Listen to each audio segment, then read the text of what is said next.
قالوا أتجعل فيها من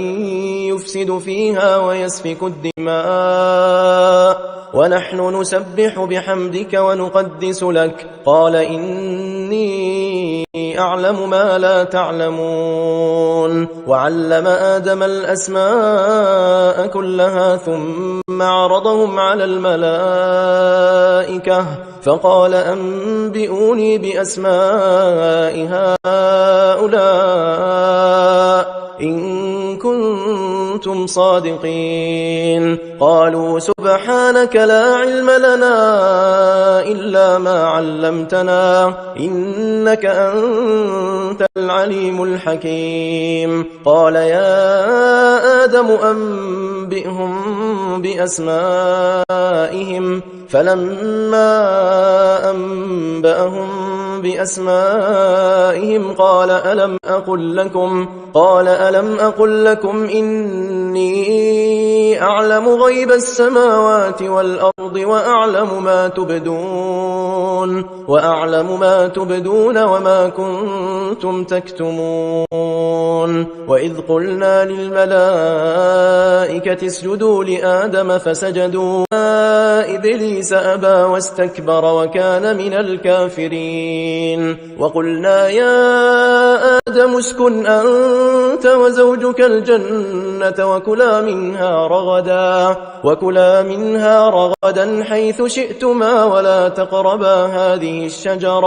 ولا تقربا هذه الشجرة فتكونا من الظالمين فأزلهما الشيطان عنها فأخرجهما مما كانا فيه وقلنا اهبطوا بعضكم لبعض عدو ولكم في الأرض مستقر ومتاع إلى حين فتلقى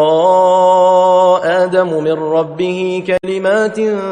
فتاب عليه إنه هو التواب الرحيم قلنا اهبطوا منها جميعا فإما يأتينكم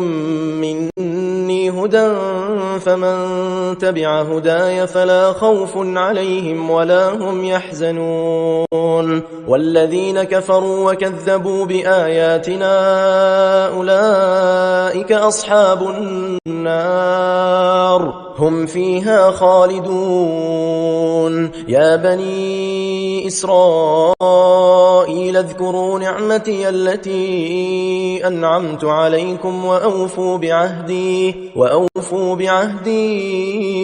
أوف بعهدكم وإياي فارهبون وآمنوا بما أنزلت مصدقا لما معكم ولا تكونوا أول كافر به ولا تشتروا بآياتي ثمنا قليلا وإياي فاتقون